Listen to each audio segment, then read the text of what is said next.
Okay, we're on. This is the appointed time, and we have a quorum. And please note that the item that we're going to put to a vote is not the item relating to the police quarters, but this is the proposal submitted by the Establishment Subcommittee, that is ESC 2016-17 24. There is no request for separate voting, and if there are no other questions, I'll put this item to a vote. Will those in favor please raise your hands? Those against, please raise your hand. Yes, please. Well, this is the recommendation of the ESC. Are we on the same topic? Yes, you have a comment? You did request public officers to attend? Yes, I did make the request. I don't know whether there is a communication breakdown. Madam Clerk, has any request been received? No. So let's proceed with it. But can I comment on it? Well, no. But please understand why this item has been advanced. Because we don't want to obstruct the meeting in any way. If you really want to speak, please be succinct and only speak when it is absolutely necessary. Because if we follow the procedures, notice should be given 1 day in advance, 3 minutes for each member. Please be succinct. Who would like to start first? Mr. Nathan Law. Thank you, Chairman. Well, I originally thought that this item would be put up for separate voting. But anyway, I'd just like to give some comments for the administration. About this exemption, I think that it should be implemented as soon as possible, because about rare diseases, a few weeks ago we had some concerned groups attending electoral's public hearing, and now there is a concern on the support for them and the drugs, and if we can have more generic drugs entering Hong Kong's market, it will be very helpful for patients with rare diseases. Well, for this paper, the government has said that they would look into the matter. And also, they would need to see whether it complies with Section 30 of the intellectual property law and also the international laws. But in fact, for a lot of countries such as the U.S., Canada, European Union, so on and so forth, they already have this exemption. So after this post is created, this polar exemption should be implemented as soon as possible, so that for rare diseases, patients with rare diseases will be able to afford the drugs available in the local market, so that we can curb the soaring prices, so that we can control the inflating price of drugs. Mr. Eddie Chu, I wanted to put it for separate voting as well, because at the ESC I missed the chance to ask questions. I wanted to ask some questions about the patent system. It is said that after the creation of the deputy director post, well, because we need to, or the assistant director post, since we need to set up our original patent grant system, grant patent system in Hong Kong, and the public is concerned about the cost of drugs. And my team did some research, and it is found that Joseph Stiglitz, the Nobel Prize winner, came up with a new suggestion about 10 years ago. Because as far as the patent system is concerned, of course, the system encourages investment in R&D and also business participation.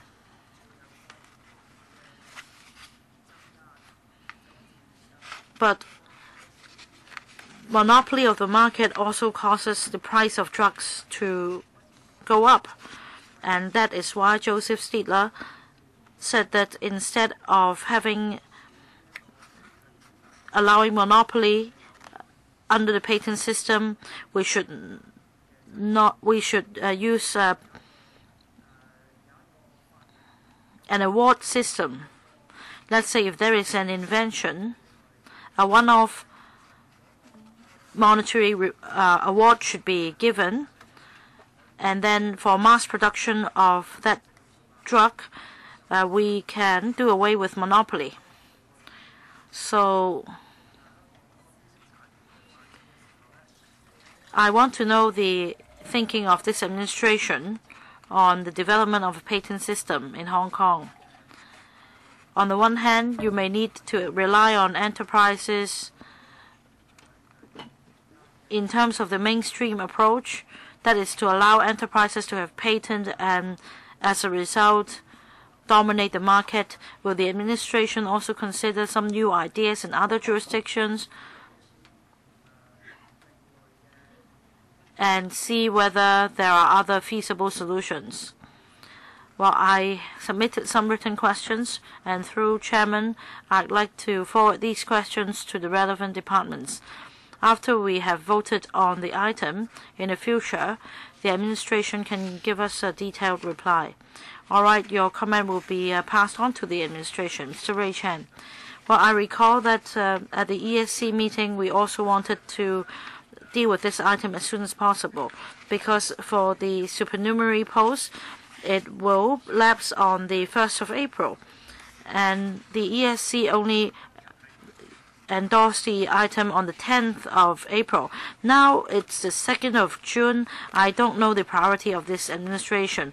Theoretically, this post has lapsed, but it's not put first in the line. Well, perhaps the public officers of FSCB can answer this question. After the post has lapsed on the 1st of April, what is its current status? Does it mean that after we vote on the item today, you will create the post again, or will there be a special arrangement so that the officer holding this post can get paid in April and May, because we do not have any public officer attending the meeting for this item? Please try to give an answer. After the meeting, we can give you information relating to this post, but at the moment we do not have any representatives from the IP department. I can't give you any answer today. Mr. Dennis Kwok. Please switch on Mr. Dennis Kwok's mic.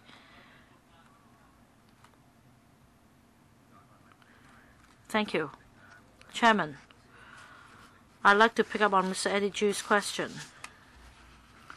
He mentioned the Nobel Prize winner, Joseph Stiegler, who commented that in terms of the copyright or IP systems in the world, it's a hindrance to economic development and research and development.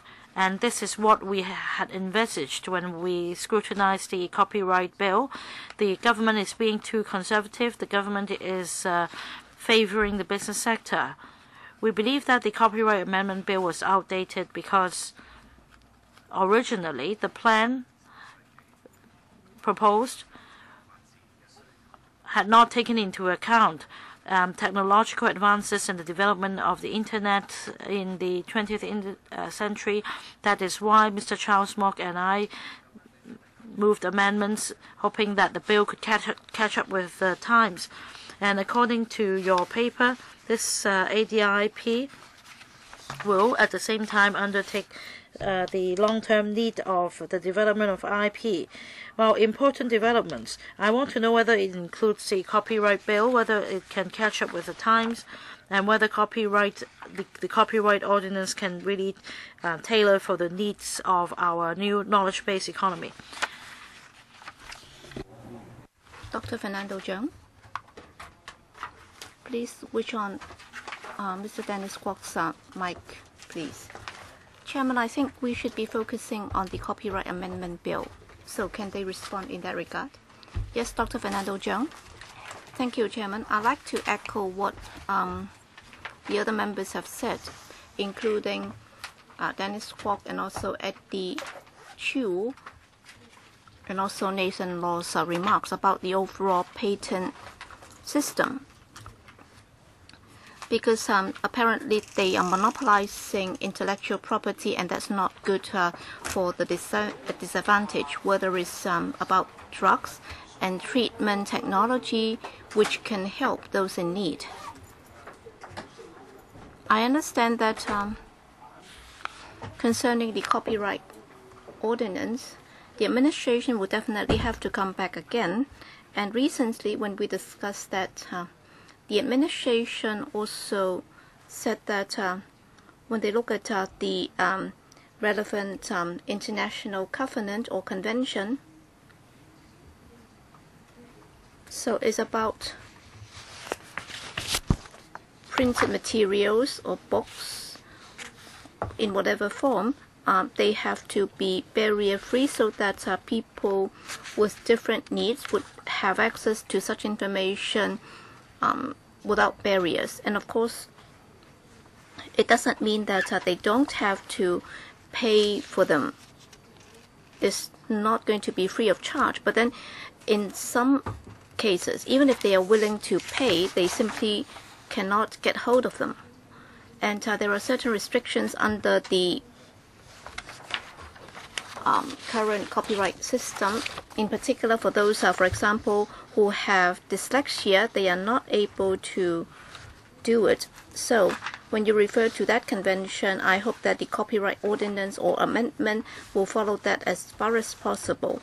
So when you create that post or extend the period for this post, well, even if the person is not directly responsible for that, still, with the extended post, that is the ADIP, I hope that he will be able to help. As Mr. Dennis Kwok just said, I hope that a written reply can be given to us as to whether or not he will promise that he will follow that convention in amending the copyright ordinance. All right. If there are no further questions, then I'll put this to the vote.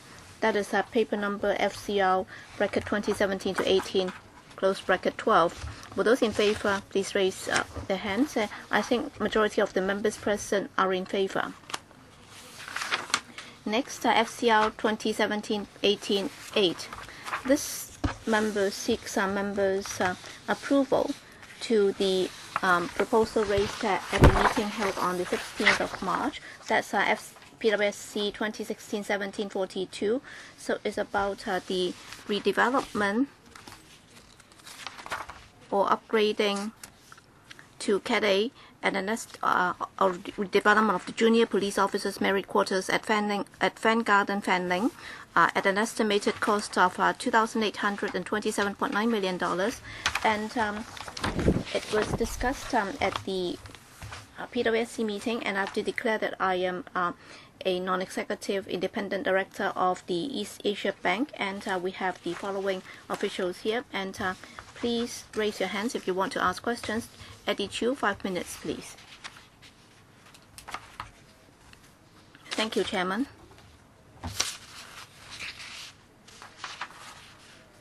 Well,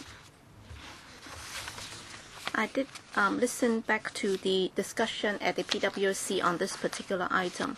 I understand that in Hong Kong, for the marriage rate is getting lower, and at other subcommittees we are facing the same problem. For example, for the waiting, for those waiting for public rental housing, many of them are singletons. And then I remember at the WS panel, there was a discussion on the support for singletons. So I'd like to know, with regard to the quota system for the discipline services, is it that you're more inclined to giving the quotas to the married officers instead of the single ones? And if that's the current practice, then what about the future? So can some importance be given to those discipline officers or those serving in the discipline services who are single? Well, my understanding is that there is a demand by the singletons for housing, but then we have to strike a balance in terms of a policy with limited resources. The existing policy is that quotas would be allocated to those who are in greater need, i.e. the married officers and their families. But then it doesn't mean that singletons do not have a housing need. So they are like any member of the community. They can always apply for public housing, including HOS flats, and if they remain single, and if their pay points have already reached a particular point, for example, if they have already reached point 34, then they would be eligible for other housing benefits, and therefore they do not have to get the JPO's married quarters. Mr. Eddie Chu, well, I try to think along those lines. I kind of agree that when it comes to singletons, in particular, discipline services officers who are single, you don't necessarily have to build 1P units for them. You can have larger units where several single officers can stay together. So is that a possibility? Have you ever thought about this? Deputy Secretary, for the time being, we don't have that consideration because even for married officers, the waiting time is already quite long. The current waiting time is, well, within the discipline services, we are talking about 4 to 7 years already. So just the police would be 4 years. So we have to resolve the more urgent problem, that is for married officers. As you know, for those who are married, in terms of the size of the family, very often it can grow, and if there is a newborn baby, then they would also need to have a foreign domestic helper to help them, and I think that's also an urgent problem to resolve. But then we note the issue raised by the honourable member just now. Yes, no further questions. Next, Mr. Raymond Chan. Thank you, Chairman. Once again, I'd like to talk about my concern of parking spaces. In fact, at both this committee and at the PWSC meeting, in particular for motorcycles and so on, there are only 12. And you said that you had already followed the HKPSG, and that is already the maximum that you can provide. That is hard to understand because have you ever looked into this? That is for police officers, what is the ownership rate? And also for motorcycles and private cars, is there a conversion rate or ratio? Is it that they will be worked on separately because for 12 motorcycle parking space is next to none? So how can you get a parking space for your motorcycles if you only have 12 in total? So how did you come up with this figure? Yes?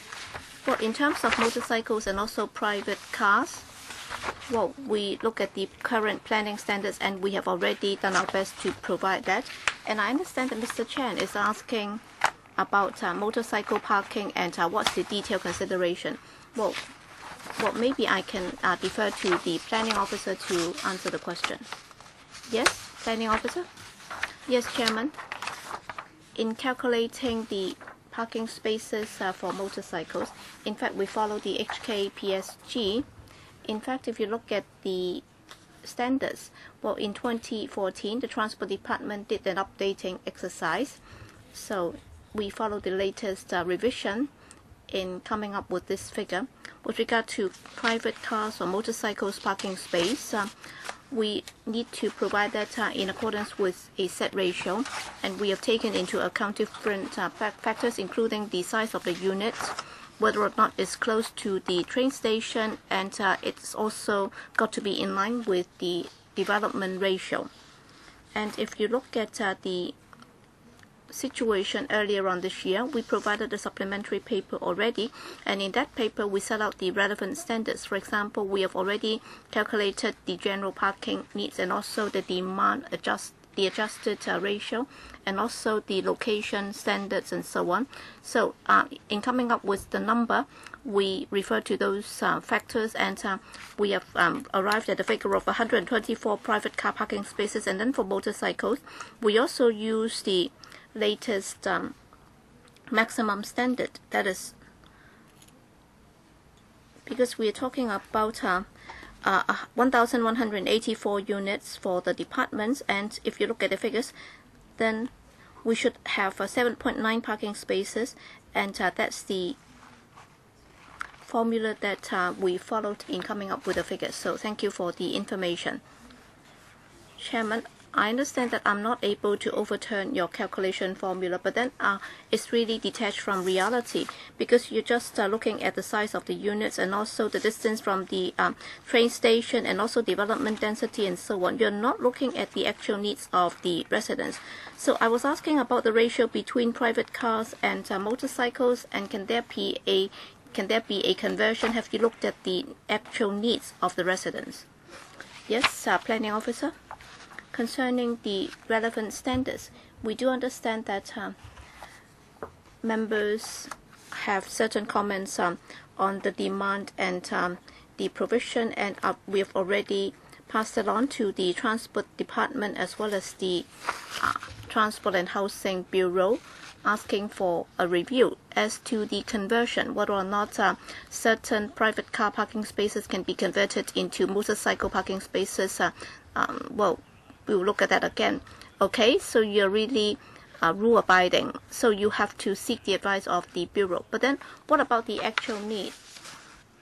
So I'm saying that you are quite detached from reality, and apparently you cannot exchange one for another, and therefore you don't need to look at the actual demand of the occupants. For example, I was asking how many police officers would be using motorcycles. Definitely, according to my police friends, I don't have many. Well, they all told me that they'd like to have more motorcycle parking spaces. In this case, you're not able to change it at all. But then in other cases, I hope that you'll be looking at that. So it's like parking spaces for bicycles. So apparently, so long as they can come up with a handful of them, they think it's okay. So in this case, I think it's far from adequate. Yes, I understand that members are very concerned about parking. And then at the transport panel meeting, I understand that on the 12th of June, there'll be a special meeting on this. And of course, the emphasis might be somewhat broader than motorcycle parking spaces. They are mainly looking at commercial parking spaces, private cars, and truck parking spaces, and so on. But then, in order to resolve this more effectively, I think it's better to take it up at the panel where policy bureaus will be involved. Yes, Mr. Jeremy Tan. Yes, last time at the PWSC meeting, I was also talking about this. That is parking for motorcycles, and then we were told that they'd go back and take a look. So apparently, they are just putting before us the same proposal. Nothing has changed. What I'd like to say is about your approach. Of course, the safest way to go about it is to stick to the current formula. And you said that there'd be a review later. I hope that there will be a change. But then in this particular location, but right next to the motorcycle parking spaces, is there any public space available so that in the future, where there is a change to this standard, you'll be able to increase the number of parking spaces for motorcycles very easily? So is there such a space available? Yes, Deputy Secretary. Well, I understand the concern of members, but then that might have gone beyond what we can do within the quarter's confines. Well, as we said at the PWSC meeting, we could only note that, and we could only pass it on to the THB, and then after the meeting we would definitely do it, so that in the future detailed discussion and where professionals are involved, they might be able to look into that. Well, I might not have expressed myself entirely clearly. At this stage, I do understand that you cannot go beyond your ambit to increase the number of parking spaces. Well, I do understand that, but then there should be two considerations. First, well, as we just said, well, it's possible that the standards might be reviewed, and I hope that that it can be done as soon as possible. And if it is decided that all right, you have 1,184 units, and then if the latest standards is that you should have provided some 20 motorcycle parking spaces, so would there be space available for you to increase that number? So that's the first direction to take. And the second one is, I don't know if it's feasible for married officers' quarters, because in some public housing estate, we also have the same problem. That is, there is a shortage of motorcycle parking spaces, and then the housing department would say that they have acted in strict accordance with the guideline. And what they've been doing in some cases is that in some public housing estates, the link has agreed that they can apply to the lands department for an exemption, so that they can just pay a premium for motorcycle parking spaces to be increased in the parking lot. So that would not cause any obstruction to others, while they can increase the number of motorcycle parking spaces. Would that be feasible in this case? So that if space is available, can you increase that? And also after the occupation, if indeed we have this need or demand, then would there be a mechanism available so that, as I just said, well, in public housing car parks, well, they can apply to the lands department for this exemption, and of course they will have to pay a fee. So if the second point is available, in other words, if there is this mechanism, then will you consider doing that? And if you don't, then can you set up such a mechanism so that application can be made for that to be done? Well, in private car parks and also in short-term tenancy lots, well, for parking spaces, we understand that in private car parks they have 31 motorcycle parking spaces, and then for STT lots they also have 11. So we understand that the number is not high, but then as to the suggestion by Mr. Jeremy Tam, I can refer to the Buildings Department to see what they have to say. Yes, Buildings Department. Thank you, Chairman. Well, in the current design, we look at the HKPSG and other standards. In designing it, well, for every parking space, there is a designated use. But then in the future, I don't know when, if in the event that the number of motorcycle parking spaces has to be increased, then it's a matter of choice. Okay, certain space will have to be converted into motorcycle parking space, but then we will have to conduct further studies before that can be done. But then, do you have any precedent cases in the past? Any such precedents? Well, in older blocks, if there is space available, then yes, we can do it. But then in this case, we are trying to optimize the use of the site. And as I said, for every single space, there is designated use. But then for some old government quarters or whatever. So in which case have you done that? Public buildings. Some old public buildings. Yes, Dr. Fernando Jiang? 5 minutes.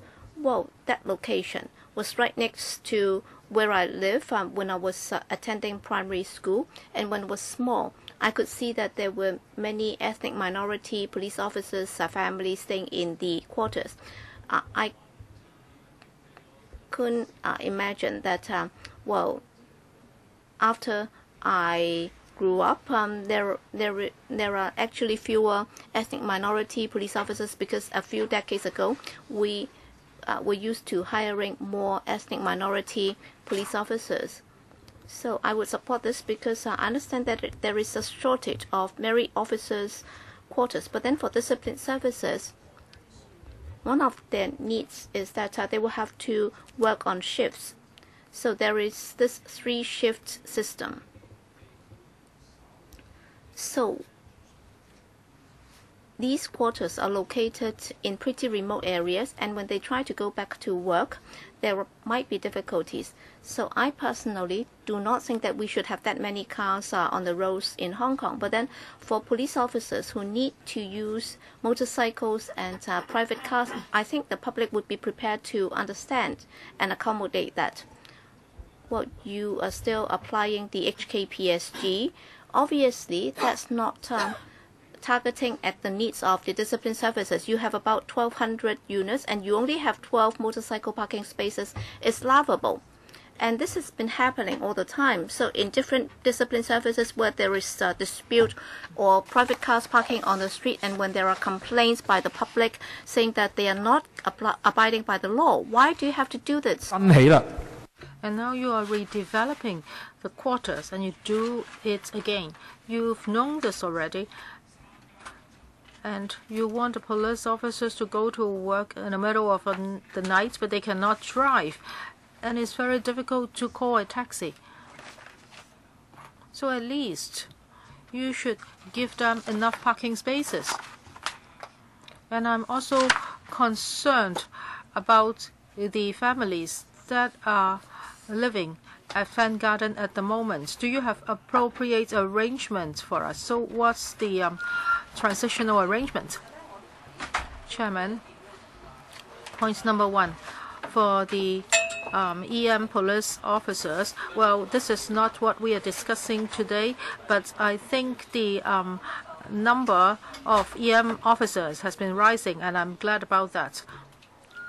As for the location of the quarters, I hope the member can rest assured Fan Garden will be a site for development in the future, and in the near future there will be more demand for police officers there. When we design government buildings, for example, the government offices at West Kowloon, we would have certain room for adjusting the provision of parking spaces. Now at Fan Garden, we will have 149 car parking spaces. I'm not saying that it can be reduced to 49 car parking spaces, but we can always look at the actual situation. And if the budget is not affected, and if it's acceptable by future users, and if the tendering exercise allows for such flexibility, we would consider making adjustments. So how about the transitional arrangement? Well, for the transitional arrangement, Mr. Cheung, you mean that, well, I mean the people or the families that are already living there. Now, for the Fan Garden quarters, there are no people living there. Originally, there were 99 units and 90 households. But in December 2016, they already relocated to other places. So now the site is already ready. Where have they moved to? Well, some of them have moved to private properties, and some of them moved to other married quarters. So it's not likely that they will move back. So for the 1,200 units, they will be allocated to the police officers that are in the queue. Mr. Leung Yiu-chung. Chairman, I understand that today we are not talking about policies, so I would just express my views. Like other members, I think that the Hong Kong PSG is already outdated. So for private cars and motorcycles, the numbers have been increasing. So there is a bigger need for parking spaces. If you stick to the old HKPSG, I don't know when it was established. I think a review is badly needed in order to cater for the needs of the present society. Just now, you say that you will talk to the transport panel about parking spaces, but mainly you'll be talking about commercial vehicle parking spaces, and you do not attach a lot of importance to motorcycles. But I think there are more and more motorcycles now, so why don't you pay more attention to it? And some police officers have told me this. Well, correct me if I am wrong. Well, they are saying that these quarters are only for married police officers. So how about quarters for singletons? Yes, this is a JPO's married quarters. As for singletons, they have other channels through which they can apply for subsidized housing, just like the general public. And perhaps they are living with their families. Well, it's not that we do not take care of their needs, but we only have limited resources, so we have to accord priority. So now we will take care of the married police officers first. And there is a reason for doing so, because the family may get bigger. I have already explained about this just now. As for the parking spaces, yes, I understand your concern. The Transport and Housing Bureau is reviewing the parking spaces in Hong Kong. On the 12th of June, there will be a special meeting on this. As for us, now we are looking at the Fan Garden redevelopments. There will be 149 car parking spaces and 12 motorcycle parking spaces. We can do some fine-tuning if resources are not affected. And if resources and the tendering document allow, we can take that consideration. Now, when it comes to public housing, a lot of people need it. And there are different queues waiting for subsidized housing. You say that priority should be given to married police officers. I do not question that. However, is there another queue for single police officers for public housing? If you have that, there is no problem. Well, it's just like people waiting for public housing allocation. Needy people will be given units first. So what about single police officers? As for civil servants' housing benefits, well, there are different benefits for different grades and ranks. Civil servants can enjoy public housing quota, and they can also make their application under the quota system. I'm just talking about police quarters. As for police quarters, our priority is indeed accorded to married police officers. But do you have quarters for single police officers? No, we do not have a special type of quarters for single police officers. So if you don't even have that kind of quarters, how can you say that you accord priority to the married officers? So you don't even have quarters for the single officers. Why do you say that you have a priority? Well, I do not agree with that. We just have limited resources, so it's just like a pie. We will have to look at the needs of people. Now, if there are 200 units, you can give 150 quarters to a certain type of people and 50 units to another type of people, because they can still be waiting in a queue. But now they can't even join the queue, so how can you talk about priority? Mr. Kwang Chun-yu. Now, for this JPO's married quarters and fan garden, you will provide 1,000+ units, and 15,000 officers are waiting in the queue. And you can only provide about 10,000 units, so there's still a 20% gap. So after the redevelopment, well, maybe it can be built within a short period of time, and you can provide these 1,000+ units in 2020. Would you be able to cater units to grant units to all needy officers? Well, I think you are talking about all the discipline services.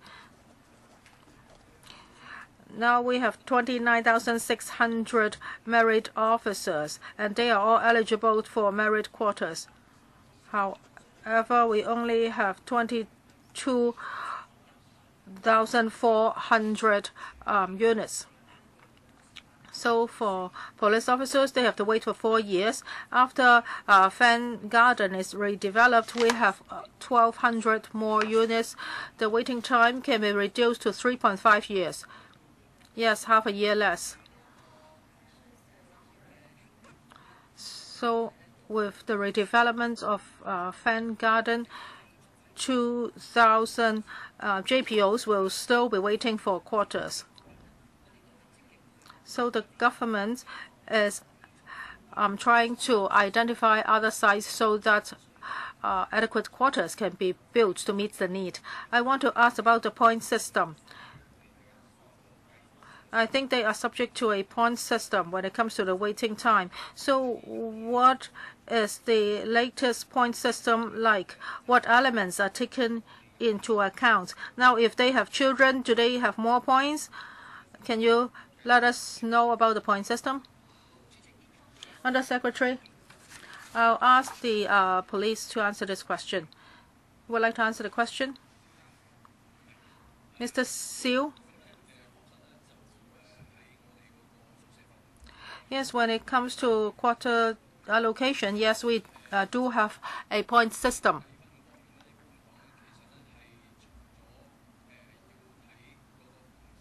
So we will have to look at the officer's rank, his pay point, his years of experience, and the number of children he has. So for working for 1 year, you get 2 more points, right? And how many points for a child?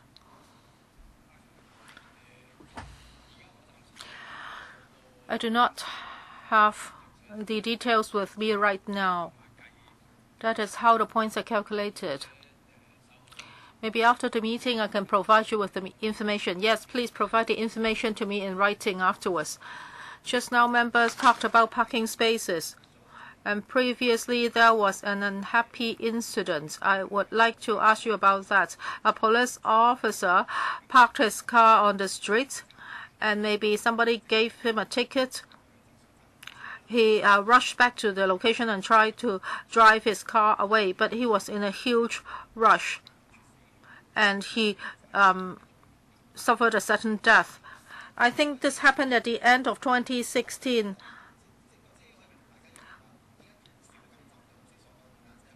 So that's why people are so concerned about the provision of parking spaces, because this did happen. So do you know about that incident?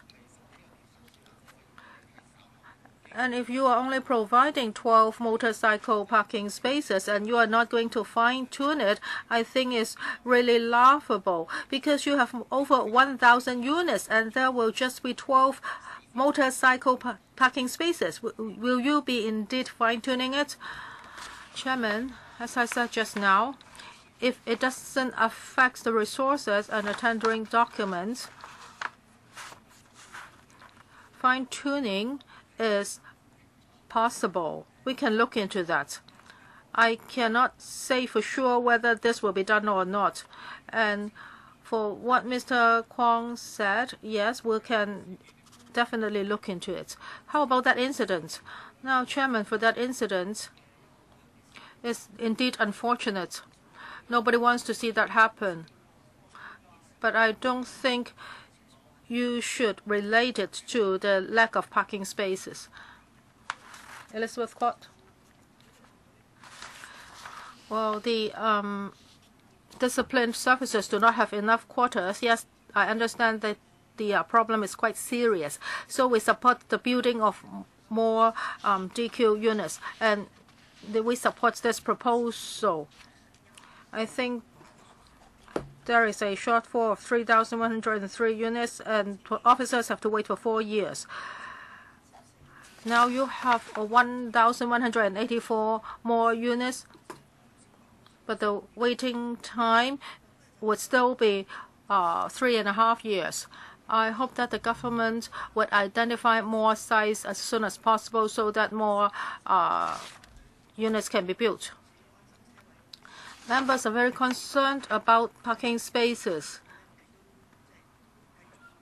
We keep on asking questions about parking spaces. Now you are providing 1,184 units, but you only have 149 car parking spaces and 12 motorcycle parking spaces. This is unreasonable because this site is quite remote, and police officers do have a need to drive to work. So if you do not provide enough parking spaces, then they may park on streets, and they may be fighting for parking spaces with other residents there, and that will affect community harmony. So at all the panel meetings, we will talk about this, and this problem has never been resolved. Just now we were told that if the tender is not affected, you can fine-tune it. But you also told us that you would have to adhere to the HKPSG. So at most, you can have this number of parking spaces. So is it because the HKPSG that you cannot change the number of parking spaces, or is it because you have already issued the tendering documents that you cannot make just such a change? Well, about the fine-tuning of parking spaces, we cannot make any major change. 149 car parking spaces. If you want to increase it to 200, there are indeed difficulties. But for motorcycle parking spaces, now there are 12.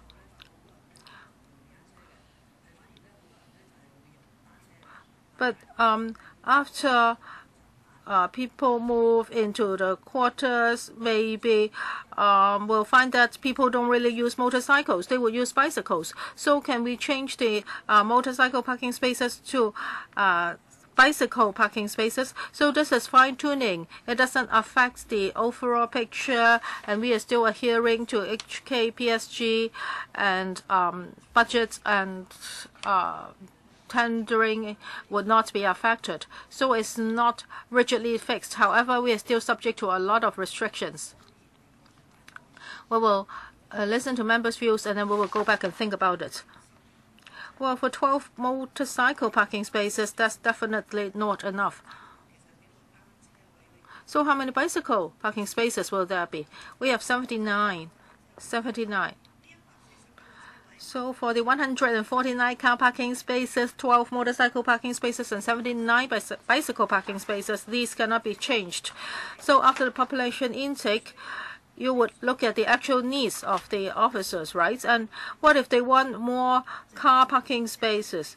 Or what if they want car parking spaces to be turned into bicycle parking spaces? Is that possible? And if so, how would the change be made? This is what I want to say. For that fine-tuning, we will explore this issue, but we will have to look at the needs of the actual users. And maybe there are rules that we cannot overlook. So is there a mechanism that is after moving into the quarters, can they apply for such conversions? Is there a mechanism? Well, we don't have a rigid mechanism for that. But of course, users are the most important. As I have said many times, before doing the fine-tuning, we would have to look at the HKPSG and whether this would incur extra expenditure. Other elements would have to be taken into account as well. For example, extra costs. I think you really have to look into this issue. Mr. Leighton Law, now for these new quarters, there will be 180 F grade and 1,004 G grade DQs units. However, for the police officers, if the ranks are lower, the waiting time is longer. So can you have H-grade units so that the resources can be given to the most needed, and then more units can be provided? I asked the government this, but the government didn't give me a direct reply. So can you change these to H-grade units so that more units can be provided? For converting existing units or quarters to quarters suitable for rank and file officers, there is some difficulty, and we don't think it will help address the shortage problem. Because, for example, Mr. Nathan Law once suggested that if we make use of quarters for senior civil servants, we make it into subdivided units, so to speak, we can provide more quarter units for discipline services. Well, I'll come to that in a moment, but I'd like to talk about F-grade, G-grade. If we convert more G-grade units into H-grade units, will we be able to provide more units? For F-grade is 70% square meters, for G-grade is 55 square meters. For F-grade, we have 180 in Fen Garden and also 1,004 G-grade, altogether some 1,184 DQ units. We have taken into account the needs of officers, and we have also consulted the staff unions. We don't rule out the possibilities that in future developments we may provide smaller units, but small units may not be the best solution to address this shortage, because, like I mentioned just now, their family may expand, and there may be the issue of overcrowding in the future, which we don't want to see. Second question, Chairman, is this. Just now, the administration mentioned senior civil servants' quarters. Well, we understand that after the change of terms, there is a high vacancy rate, and according to the media report, over 20%. The vacancy rate for civil servants' quarters stood at over 20%. So if we subdivide units, it may not be put to the best use. Well, I agree, but then we need to adopt a creative thinking for addressing the land shortage issue in Hong Kong. Mr. Edici just now mentioned that we have quarters which have been left idle for over a decade. They may be leased out, and some of these quarter units are situated in premier location with over 2,000 square feet. So perhaps we can allow a number of singleton applicants from the police to apply for the quarter unit, so that we can do away with the complex procedures of leasing out properties in the private sector. And also at the same time, since the singleton applicants' needs are not catered for, then on the one hand, you can address the issue of high vacancy rate for senior civil service quarters. On the other hand, you can also benefit police officers who are single. Well, it's a creative idea, but it's not in line with the existing policy, because our policy for senior civil service quarters is that where there is a vacancy and where there is where it's been confirmed that there is no long-term need for the quarters, it is the government's policy to sell the property. Of course, some vacant units at the moment are leased to the private sector, and the revenue generated would go back to the public coffers. The long-term solution is, like I said just now, using the existing approach. We need to identify land to develop quarters and also maintain good circulation of units. Well, I understand, of course, this is not the existing policy, but I think from media reports and according to the administration, to lease the units or to sell the units would be much more complex than allowing civil servants to live in the quarters. Some units have been left idle for over a decade. Your time is up. Mr. Leung Kwok Hong, 5 minutes. First point. When you recruit disciplined services officers, is it a condition of service that housing benefit must be provided, or what? Deputy Secretary, is there a contract or is there a tenor for disciplined service quarters? When resources permit, it is our policy to provide DQ units to boost their morale and to retain talents in the service. So it's not a contractual agreement. It is only an incentive for new blood to join. But the police is already getting better paid than other industries.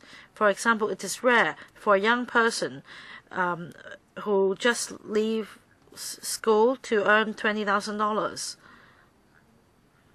And is it the reason that you provide DQ units because they are earning too much to apply for public housing? So can you explain this? Somebody earning $20,000 can apply for public housing? Are you back from the United States? Because you might be able to do so in the States. For DQs, the policy. Well, I'm not talking about the policy. I'm talking about facts. Under your policy, there is an issue. If you waive the income limit such that disciplined service officers can apply for public housing, then they can apply for public housing. I put it to you. Is it true? Let's say I earn $22,000 as a JPO, then I won't be able to apply for any public housing unit, even if I'm single, let alone being with families. So there is no way a police officer can apply for public housing per se, unless you allow an exemption, and that a police officer earning $20,000 can still apply for public housing. I think that we should consider the unique work circumstances of disciplined services staff, because the nature of work is very different from civilian staff. They may face greater risks at work, they may need to handle emergencies, and they may need to work irregular hours. So in terms of the nature of work, the remuneration or other benefits differ from those applicable to civilian staff. And we believe that discipline quarters is a major incentive, and in fact it is an effective incentive. But the point is, you cannot effectively implement the system. The queue is getting longer, and even for police quarters, it takes up land. If you allow police officers to apply for public housing, then it is also an incentive, and you will be able to use the land for other purposes. So you don't need to tell us for F grade unit 70 square meters, G grade 55 square meters. Well, it's a dream for ordinary people. We're talking about 700 square feet and 550 square feet. I think it's a policy issue, and the chairman is getting very impatient, I think. The point is, when you allow civil servants to apply for public housing, of course you need to build more public housing. But then you don't need to have two separate queues, unless the applicant refuses to apply for public housing. Then just let him wait. Do you understand me? As for the unique work circumstances of the police, I don't think it exists anymore, because it is not the case that police officers are required to live near the police station so that they can report duty at any time. I'll save my question. I will explain my thinking to you again when I have my next round for 4 minutes. Mr. Chairman, my question is this. You're going to provide 1,184 DQ units and 149 parking spaces. So the ratio is 1 to 7.9. And according to the Hong Kong PSG, the ratio should be 6 to 9. That is 1 parking space for every 6 to 9 units. And I have checked online about the distance from Fanling Station to Fan Garden. On foot, it takes 16 minutes. And to Shanshui Station, on foot, it takes 23 minutes.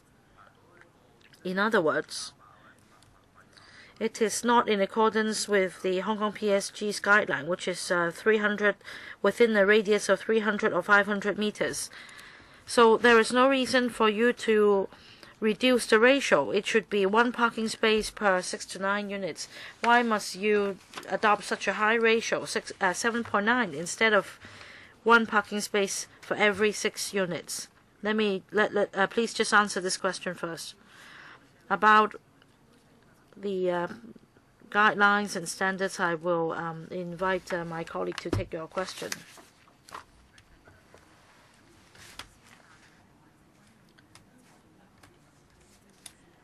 Thank you. About the calculation of parking spaces, it's true that we use the general or common parking standard, and that is 1 parking space for every 6 to 9 units. As mentioned just now, we also give adjustment based on the distance from a railway station. Now, our calculation formula is that it falls outside the 500-meter radius of the station. So if we adopt a 9-unit standard, we will only be able to provide 83 parking spaces. So for this Fan Garden development, we have already adopted the ratio of 6. That is 1,184 DQ units divided by 6. And we apply the standard as mentioned. That is why we have altogether 149 parking spaces, including some 20 spaces for visitors. Well, my calculation is that there should be 197 parking spaces if you divide 1,184 DQ units. Well, after dividing the figure by 6, you need to multiply it by 0.7. Well, why? Because it's about the size of the unit. I think it's totally unreasonable to multiply the figure by 0.7. For police officers, they need to work overnight. They need to go on shift at different times, and they need to handle emergencies. So it's entirely reasonable for them to drive. Why must you add the multiplier 0.7? Is it must that the figure be multiplied by 0.7? Well, this is the adjustment ratio in accordance with the Hong Kong PSG. I understand members' concern on the parking spaces, and as mentioned just now, we have expressed the concerns to the Transport and Housing Bureau and the Transport Department. They will look into the matter. Well, Chairman, they have not been able to explain why they need to add a multiplier 0.7. The location is outside 500 meters of the station. Is it because the ratio is too high that you need to add a multiplier with 0.7? Are you taking it as a private unit or a public unit? We have adopted the standard for private development.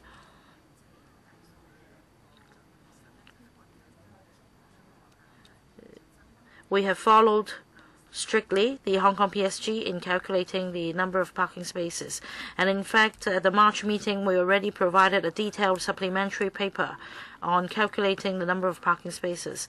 I am very dissatisfied with it, Chairman.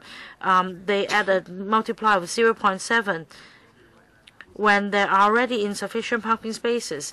There are 1,184 DQ units and only 149 parking spaces.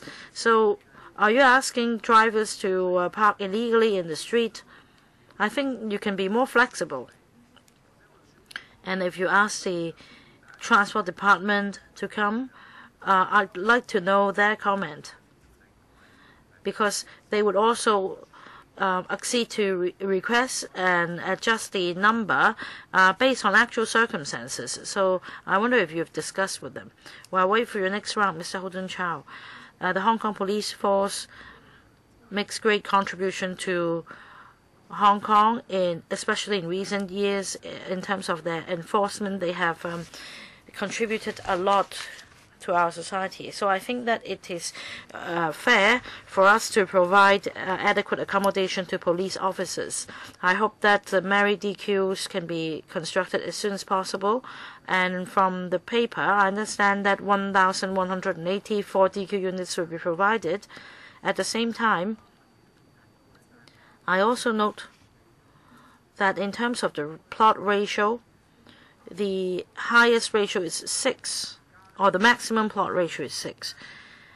I noticed from the paper that for five blocks of quarters, each will have 28 to 30 stories. Now, about this plot ratio of 6, although it is already the maximum, I'd like to see if you can review this ratio. Because if you increase the plot ratio, you will be able to build more units and accommodate more households.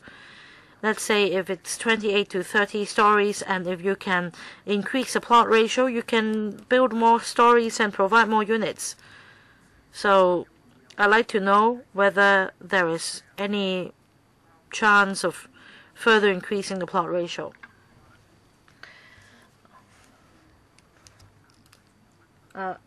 In relation to the development intensity, we have taken into account the impact on the environment, the vista, traffic, etc. For residential plot ratio in Fanling, the maximum is 6, and opposite Fan Garden to its north, there are low-rise developments, and right next to it, Wing Fung Center, private developments and Fanning Garden, etc. These are low-rise developments. So when we considered the development density, we considered the impact on the vista and the surrounding, and believe that the plot ratio of 6 is suitable.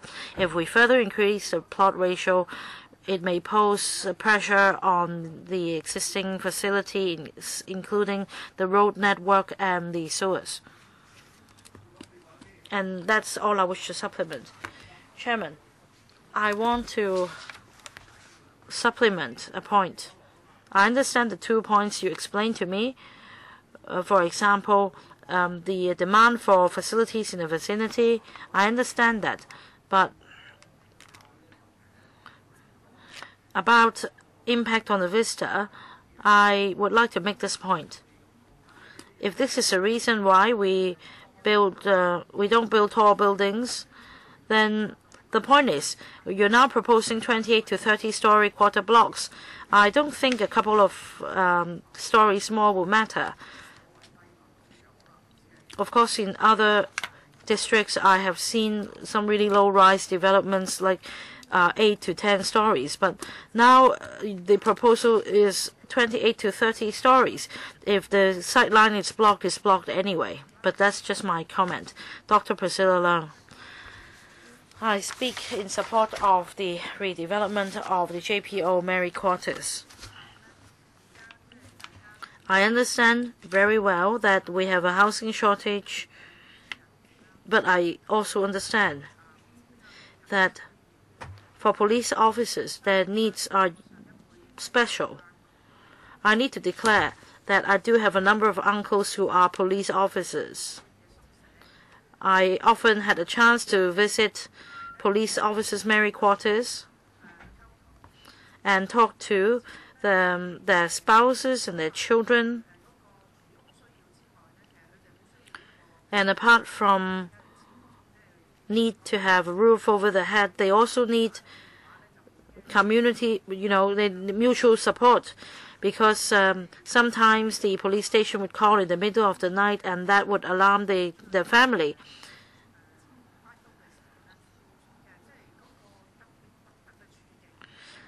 I think this situation is unique. So I think that if we have special quarters for the police, we should continue with this practice, and they will only apply for public housing when they retire. Of course, this isn't a problem at all, because for retired police officers, they would like us to speak out for them. This is one important benefit after their retirement. Yet, because they are no longer required to report for duty, I hope that as far as possible, they should be offered quarters instead of requiring them to live in different locations. I think today's discussion is a very good one. You can see that members from different political parties, from what I've heard, they are all very supportive, and what they've suggested is something that you should be looking into in order to overcome your bureaucratic procedures. As you can see, if different political parties are asking for the same thing, then you should really seriously think about it. And I think motorcycles parking space would be very important, because not everyone can afford to buy a private car. But then for motorcycles, I think there are quite a few people who can afford to buy one and use one. And Dr. Fernando Cheung also made this point, and I think he has asked this out of good intention.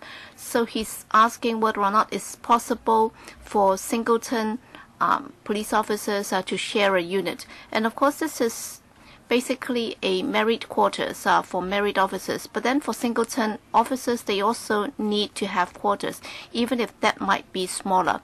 So we may have to discuss this on a separate occasion. But then we are all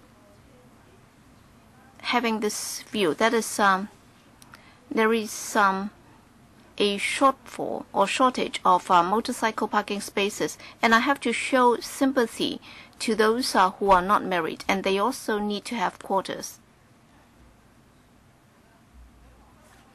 Sorry, you're not coming through. So I think we can also have a chance to discuss that. All right, that's all. Thank you. Yes, Miss Alice Mack. Yes, I support this redevelopment program, and I hope that that can be done as soon as possible. Just now, a member said that you should allow them to apply for public rental housing irrespective of their income.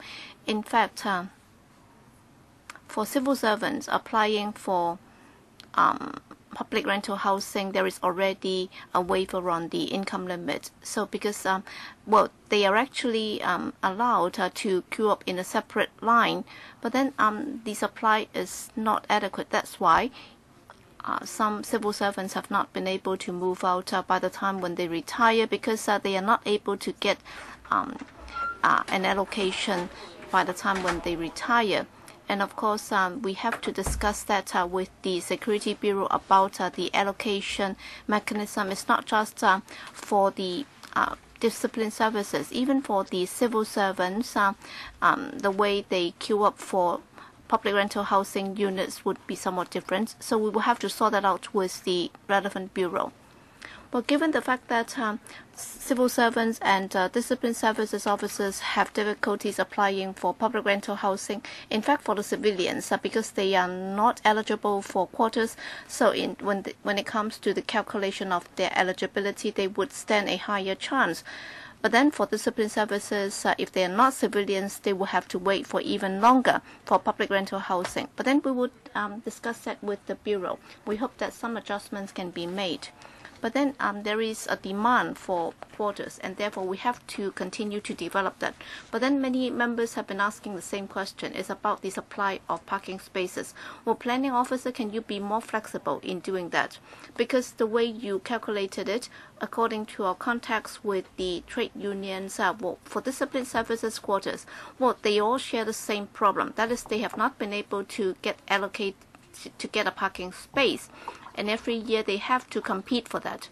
So instead of having them bothering you for the supply of parking spaces, why don't you provide more instead of having them face the same difficulty year in, year out? Yes? Chairman, when it comes to public rental housing allocation for civil servants, I think there is a quota system, and the honourable member made a very good point. So civil servants are eligible for applying for this under the quota system.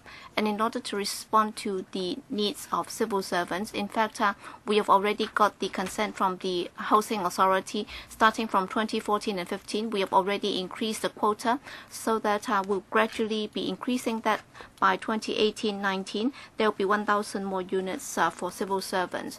For singleton discipline services officers, it's not that they are not eligible for any housing benefits at all. In fact, for public rental housing, they can apply for them on their own. And then there is also this home purchasing scheme, and also non-accountable housing benefit scheme, and of course that depends on their pay points, and they'll be eligible for that. And in response to the concerns expressed by members, I have to reiterate that well, for incumbent civil servants, we have to follow the existing practice, but then as you can see, for the present planning standards in terms of parking spaces, is there any room for further adjustment? And given the concern raised by members, well, it's for us to give it a second thought. As Ms. Alice Mack said, well, on the 12th of June, there will be a special meeting of the transport panel, and then there will be a discussion on the provision of parking spaces together with the Bureau. And for those members who are concerned about this, I hope that we can have a more effective discussion at that meeting. Thank you. Secretary, we can't say that, well, we don't have enough spaces now, and therefore you will have to increase the number. Because when I read the paper provided by the planning department, they have this adjustment ratio, so that you will have to multiply the total figure by 0.7. So why do you have to have it at all, as Mr. Chen Hengpen just asked? Because for all the discipline services staff quarters, they are faced with the same problem. That is, they simply are not able to get a parking space, and they will have to compete. Yes, Deputy Secretary. Well, we have already explained the requirement under the HKPSG, but then I can also supply this supplementary information to you. I don't know if it's reassuring, because there are 3 private car parks, including the Phúc Bình Center in Fanling, Fa Yuen, and so on. So there are 3 private car parks available, and a total of over 600 parking spaces are available. And of course, they will have to pay that in the form of monthly rent or hourly rent, and so on. And also, near Fan Garden, there is also a meter. There are also metered parking spaces, even though the number is not very large. And there are over 50 at Watai Street. In the long run, we understand your concern, but then in dealing with this problem, we cannot just make use of the Fan Garden project to resolve all the problems. So the only thing that we can do is to convey your concerns to the THB, so that at the meeting held on the 12th of June, we can all discuss that. Yes, Professor Edward Yu.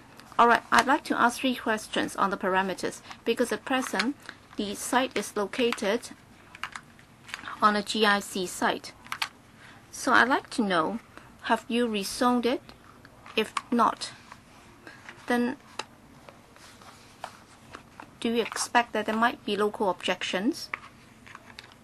Second, well, for the estimated price, so you've already asked the cost control office to adjust the cost downward, and have you done that? And if they have not been able to adjust the cost downward, then why not?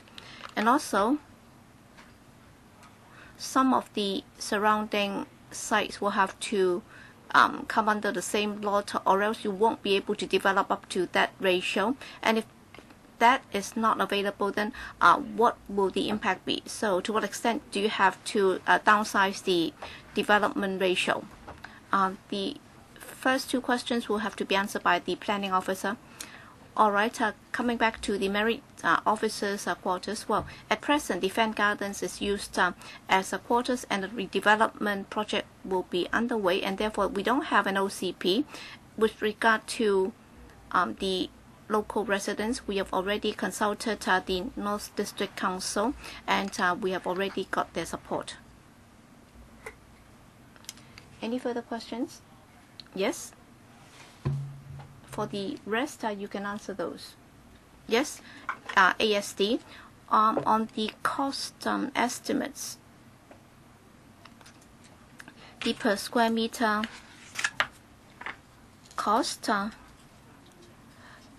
is $18,568 per square meter. When compared to other quarters, is on the low side. Why? That's because when we develop the quarters elsewhere, the this one has a larger scale, and therefore the economy of scale would be higher. So it has already been adjusted downward by the Cost Control Office. Well, they are happy with this amount. As to the site that you refer to, the additional space that has to be added to this in order to make up for the plot ratio.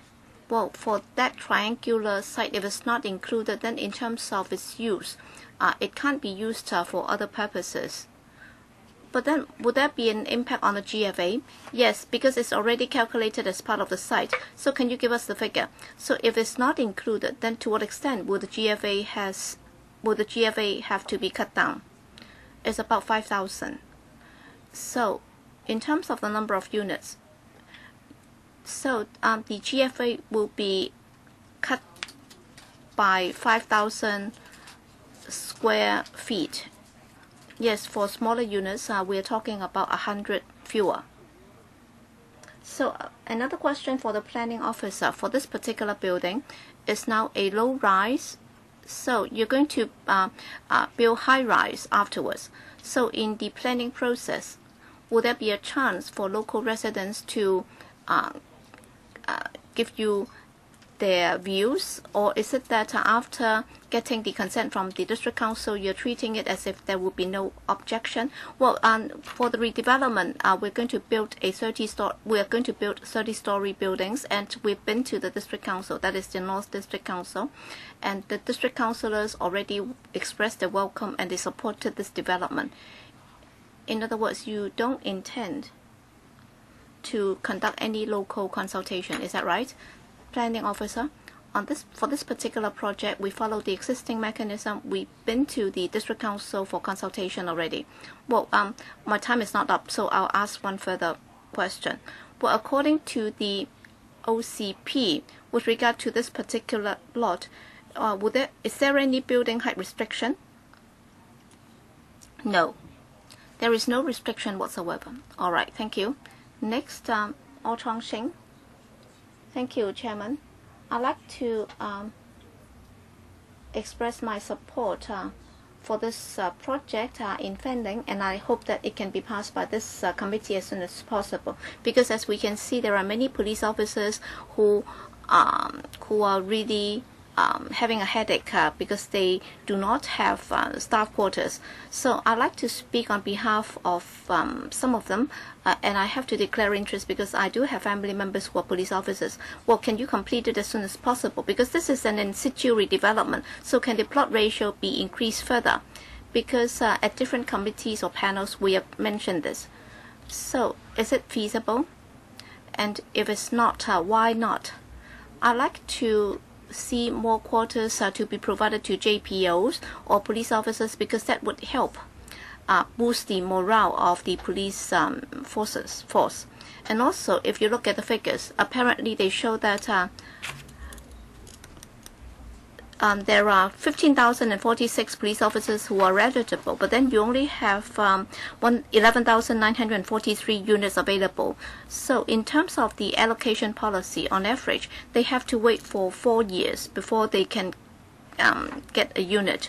And according to the paper for JPOs, they will have to apply for 5 times, and then for inspectors grade, they will have to apply for 4 times. So can you rationalize it further, or can you enhance it so that the allocation would be better able to meet their needs? And also, once again, about the supply of parking spaces.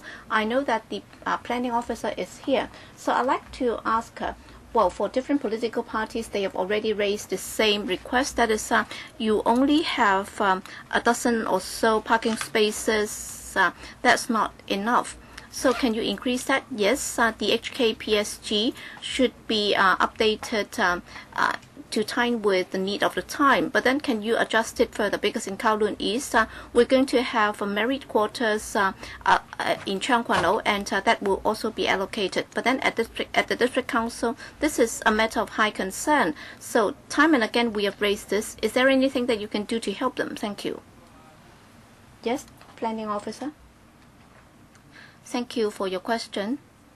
Concerning the plot ratio, as mentioned, we have considered the needs, and is now set at 6. So in Fanling is already the highest plot ratio, and if we were to increase it further, then there are 2 aspects that have to be borne in mind. It's about the sewage treatment plant. The existing sewage treatment plant's capacity is quite tight already, so we're concerned that if we were to increase it further, then the treatment plant might not be able to handle it. And also, on the distribution of it, in Chateau Kok and Long Yak Tau, well, if you look at the transport loading near Marshy Road, in fact, they are rather busy already, and if we were to increase the number further, then in terms of traffic loading and also sewage treatment capacity, there might be some difficulties. And the third problem is about parking spaces there. We do understand honorable members' concerns that there might not be adequate supply, and as I just said, because the HKPSG, it was revised in 2014 and it was updated by the Transport Department. It's a professional department and it has given its advice, and the relevant concerns will be passed on to the Bureau and the Transport Department so that they can take it up further. Thank you. Deputy Secretary, yes, I'd also like to take up the question about allocation. Well, at present, within the police force, every year, there will be 5 chances for them to apply for vacant staff quarters. Well, at present, after listening to members' views, we intend to increase that, and we are now consulting the relevant police force councils, and instead of having 5 exercises, we're going to increase it to 6. Okay? Next, Chen Hang-pan. Thank you, Chairman. Well, according to the Deputy Secretary, all right, there are private housing estates nearby and private car parks available. Well, those are already used by other residents. And given that sort of mindset, local residents would object to any proposal to further increase it, because for the newcomers, they are coming to fight for resources. So rents will go up as a result of the new occupants. So that would create more community problems. All right, on the 12th of June, we're going to have a special transport panel meeting. Well, that's a public hearing so that everybody will be able to air their grievances. So Deputy Secretary, is not a forum for us to resolve the problem of shortage of parking spaces. And the administration is talking about commercial parking spaces. So for private car parking spaces, it has nothing to do with it. So please do not link it up with the special meeting on the 12th of June. And also, all members are telling you that we have a shortage of parking spaces, and then the Transport Department is supposed to do planning, and you talk about the HKPSG, and you will have to be flexible. You have to look at the local condition, and you should do proper planning to time with the local needs. But then apparently you're telling us that that's the standard and nothing can be done about it. If that's the case, then why do we have to have the planning department in the first place? You're not doing your job at all.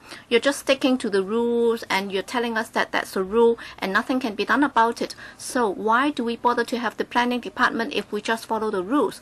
And my calculation might be wrong. All right, for F, you have 180 units. So if there can be 1 parking space per every for every 6 units, then they should have 30, but then because of the size is 70 square meters, and according to the planning standards, they should have 61, and then for G is 1004, and if one parking space for 6 units, then they should have 167, and if it's to be to get a 30% discount, then 60 plus 117, they should have 177. How come you only have 149, planning officer? Planning officer. Well, for the calculation of parking spaces, in fact, we have adopted the private residential development standards. So for the 1,184, well, one parking space will be made available for every 6 units, and if it's multiplied or discounted by the 0.7 ratio, well, for different size, or for different units of different sizes, all right, you're talking about 70 to 1,004 square meters. So why are you not adjusting that accordingly? Well, we are talking about 40 to 70 square meters. What about the 70 to 1,004? So how come you can multiply it by 2.1? I don't understand that. Well, for the adjustment of the standards, the Transport Department, well, can we ask that the size of the units be changed to 71 square meters? Then we can change the ratio.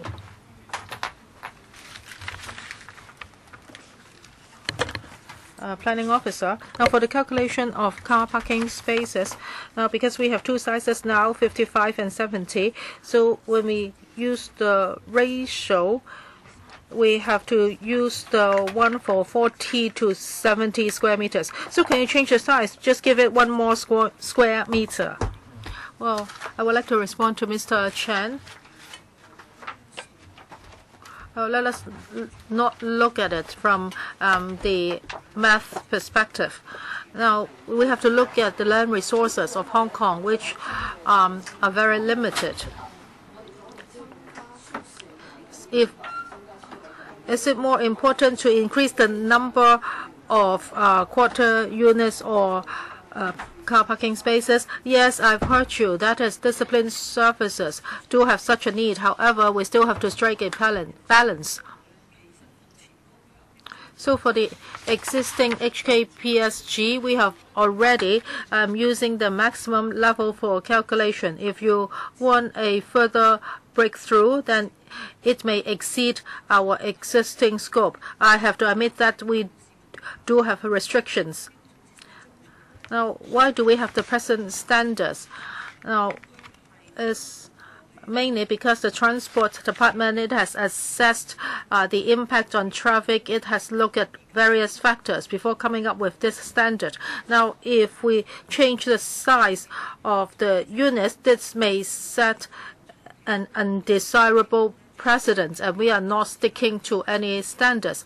So, Chairman, I would like to clarify this point to the public. Dr. Fernando Zhang, now for this redevelopment, there will be much more population brought by it.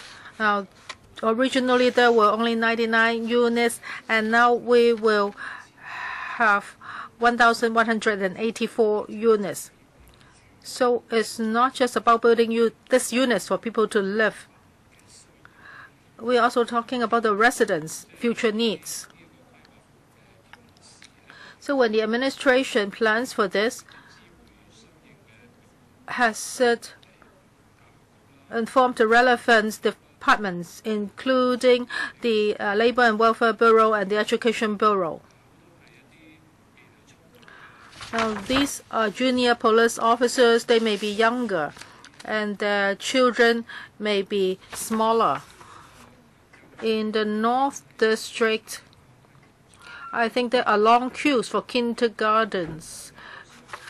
For the North District, there is only 1 nursery for children between the age of 0 to 2, and there are only 48 places. Well, Chairman, so this will be a huge problem. So for the kindergartens with extended services, there are only 4 in the whole of North District. So will you inform the relevant government departments about this redevelopment project so that they can provide more services in the future? As for the whole project, we have conducted thorough consultations in the North District. The North District Council has representatives from different sectors, including education and social welfare. Well, Dr. Zhang may think this is indirect. However, when we decided on the redevelopment, we have also consulted different government departments. I do not have the list with me right now, but I can give you the list afterwards if you wish. But Mr. Zhang can rest assured. Well, North District is a district with huge development potential. So when it comes to facilities for children and elderly, there will be more and more in the future. So you may think that there is no concrete timetable for such facilities. Yes, I cannot tell you right now, but I hope that you can rest assured. In the future, there will be many channels for us to discuss the future development of the North District. I don't think you should just inform the departments.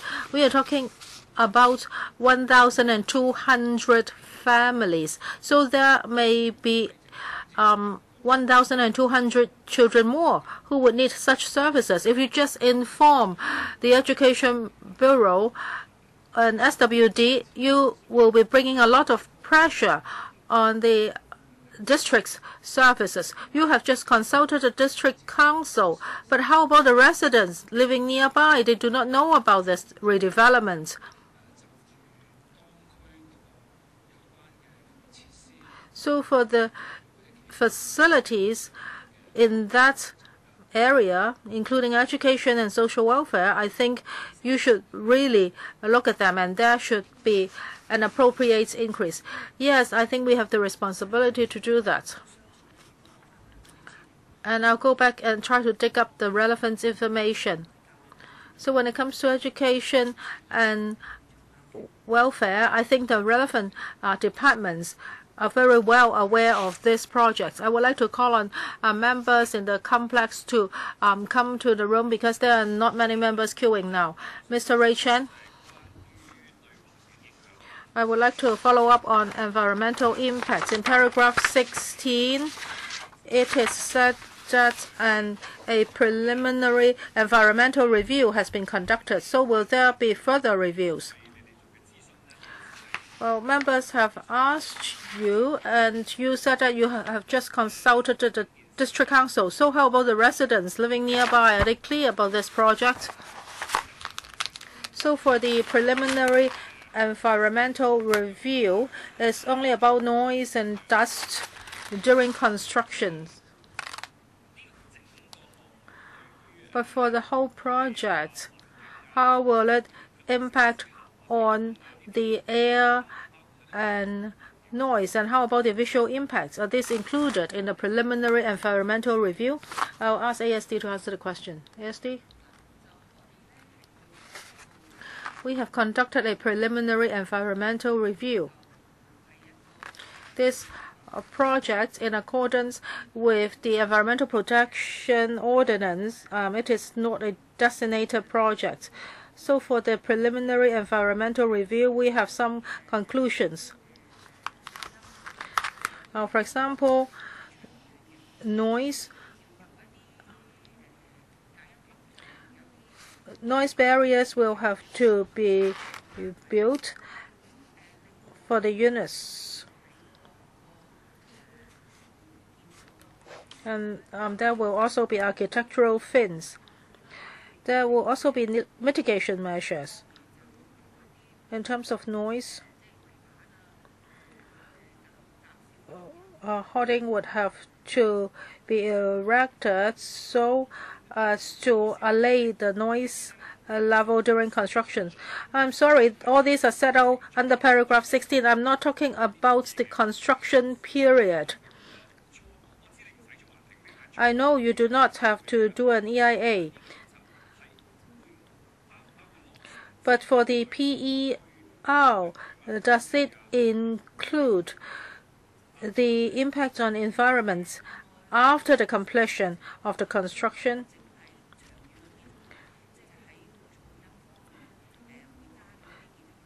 Well, just now I've said that architectural fins will be added,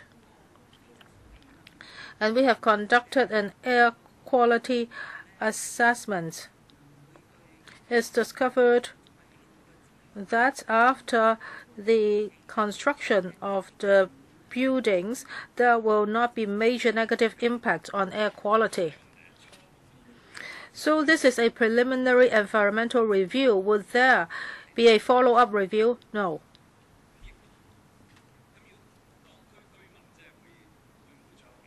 So will the local residents have an opportunity to express their views? Well, you have just consulted the district council, but how about the people living in the vicinity? Are they aware of this project? ASD? According to the procedures, previously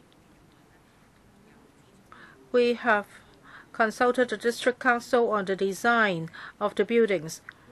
They know about the future use of such buildings.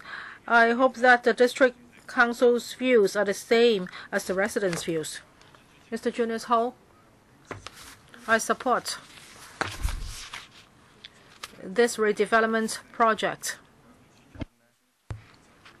Just now, when the Deputy Secretary answered Mr. Fernando Chang's questions concerning welfare facilities, the Deputy Secretary said that there will be huge development potential in this area, so there will be more facilities. I'm encouraged by this. The district planning officer talked about the plot ratio is 6 now, so it cannot be adjusted further upwards because it will have an impact on traffic and sewage. If now there are only 99 units, and it will be increased to 1,184 units, and the plot ratio is limited. So how about the future development? Now, if you are doing this, maybe you should increase the plot ratio so that more units and parking spaces can be provided. I have a question for the district planning officer. Subject to what you said about sewage, well, I don't think that's a big problem, actually. So now for the 1004 G grade DQ units, can you reduce the size to like 40 or 45 square meters? Then you can increase the number of units to 1,380. So if there are more units, there will be more people living there. So if it's like 4,000 square feet, it can be a studio flat. Now your design is 1 sitting room and 3 rooms. We already have nano units in Hong Kong. I'm not saying that these DQ units should become nano units, but we can fine-tune a bit. The size can be reduced a bit so that the number of units can be increased. And the officers waiting in the queue can get their units earlier. As for the unit size, whether it can be adjusted downwards, I think the Bureau can answer this question. As for the development of infrastructure and the development of roads and sewage systems, well, I'd like to say that for these districts, other than the Fan Garden redevelopment, there are also other projects, for example, PLH developments and private property developments. So we have to look at the district in a whole. In the future, we will have to upgrade our infrastructure, and roads would have to be widened. All these take time. As to whether more units can be provided if the units are downsized, I hope the Bureau can answer the questions. Thank you for your questions. I would like to give Mr. Ho some figures, so as to explain why we have chosen F grade and G grade units. We have the greatest shortage in these areas. So for the police force, the shortage is in these two areas. That is, for F grade, the shortage is 31%, and for G grade, 42%. So if these types of units are provided and fan garden, it will be very helpful. For H grade units, they are even smaller.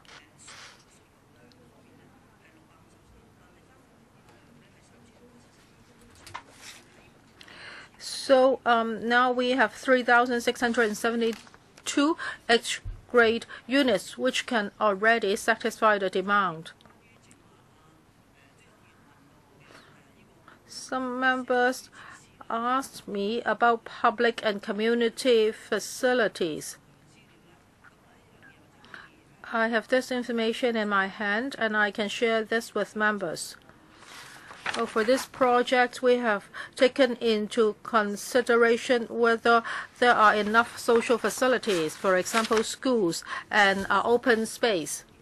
Our conclusion is that even though there are additional people moving to this area, we can still meet the needs of HKPSG concerning social facilities.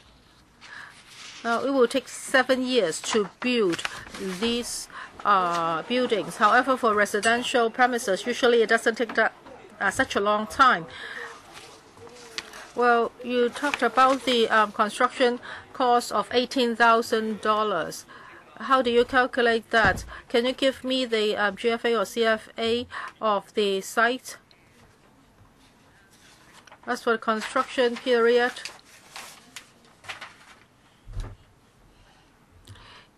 if the SC approves the funding, we can start construction in 2 months' time. And by the end of 2020, the construction can be completed. It will take about 3.5 years. However, in the paper it says 7 years.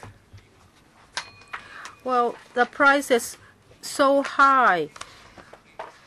Because of this, there's an additional funding of $550 million, and it shows in the paper that it will be completed by 2025. ASD, this is just about the expenditure.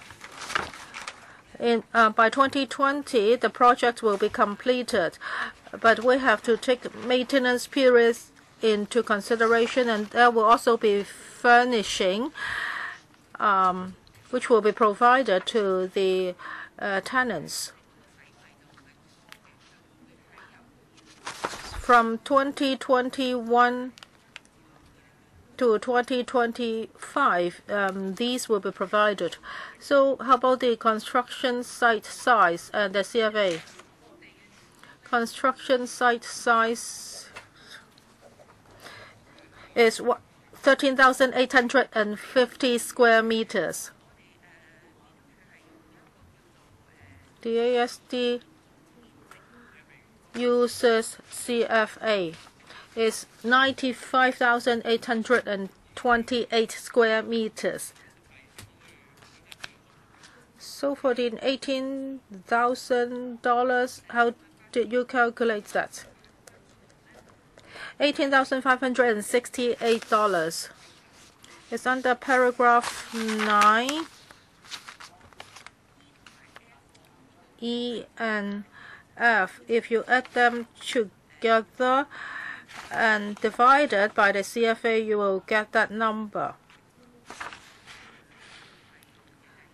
So this is about the construction and the building services. So contingency is not included. You just add E to F, and then you divide it by the CFA, right? Yes, she says so. Now we have 2 members who would like to ask questions. If you want to ask questions, please press the button. Otherwise, we will be dealing with 37A after these 2 members speak. Mr. Leung Kwok-hong, 4 minutes. Chairman, I think the Security Bureau is really great. They are really eloquent, and I mean you're so well prepared. You say that for H-grade units there are enough, so you would like to focus on G-grade and F-grade units. Yes, I understand.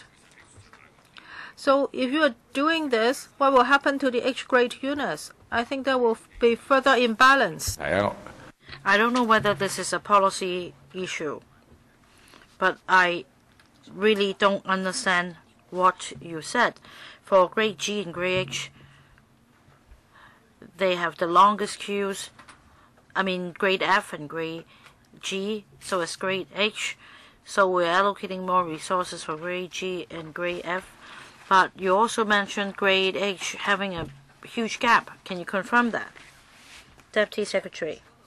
For grade H, the reference area of the unit is 45 square meters, much smaller. The supply at the moment stands at 3,600 plus.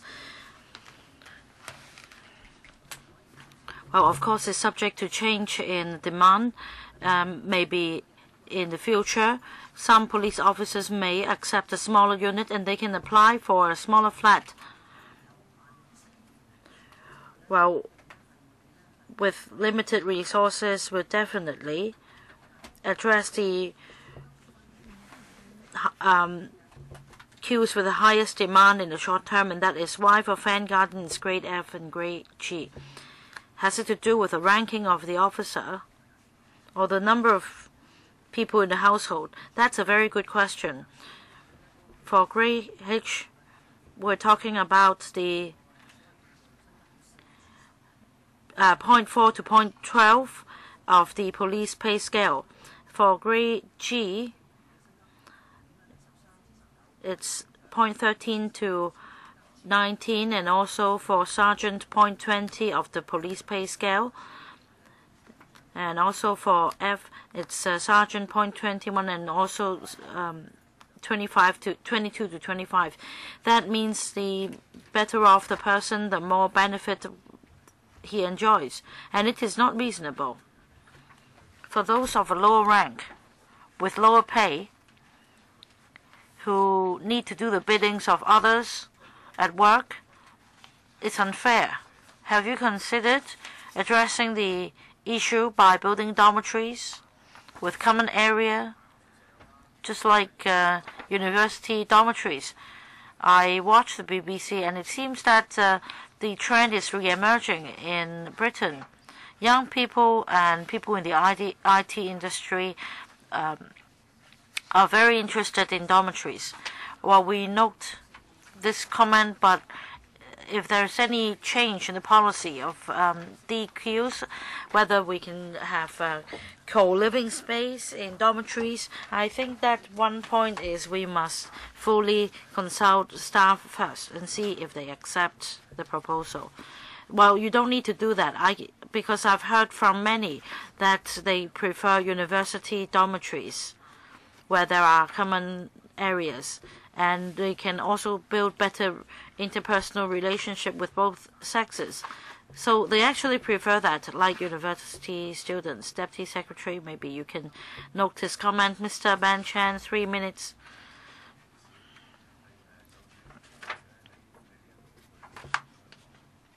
Well, I seldom comment on items in this meeting, but I think it's really unreasonable for a flat with 700 square feet well, the number of parking spaces takes a 30% reduction, whereas if it's 701 square feet, then you can have 2 parking spaces.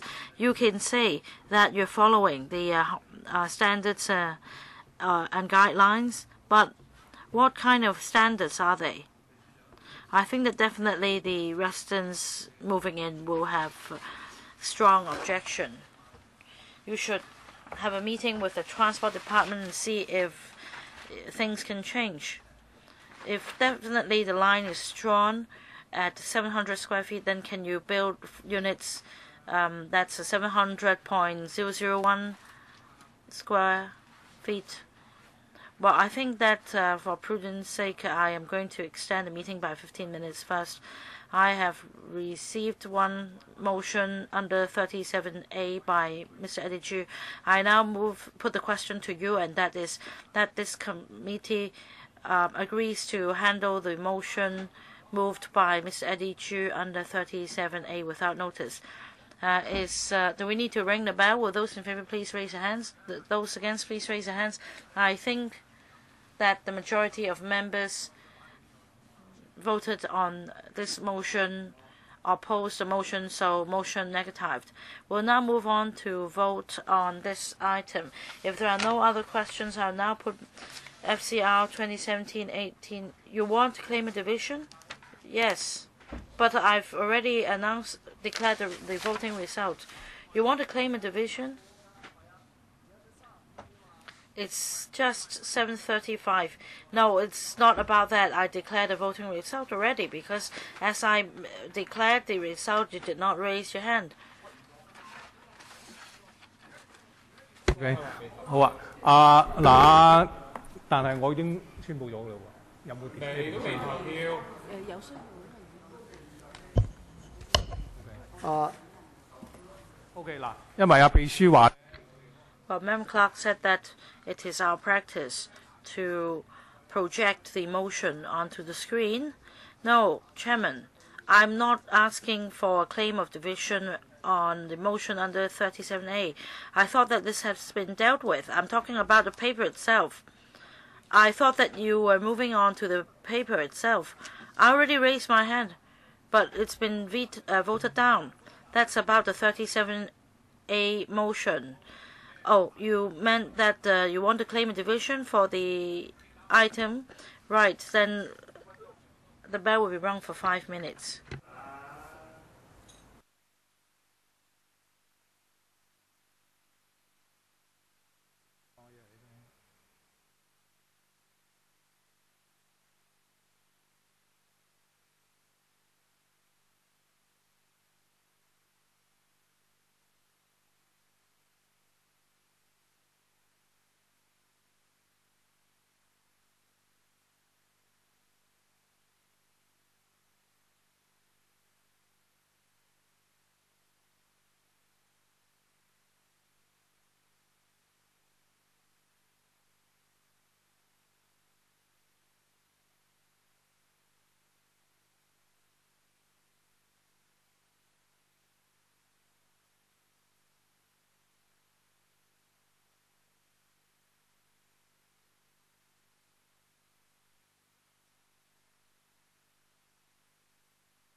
在席嘅議員呢， Members who are present here, please note that we have dealt with a motion moved under 37A. We are now voting on the item, that is whether we support this proposal to redevelop the police quarters at Fan Garden.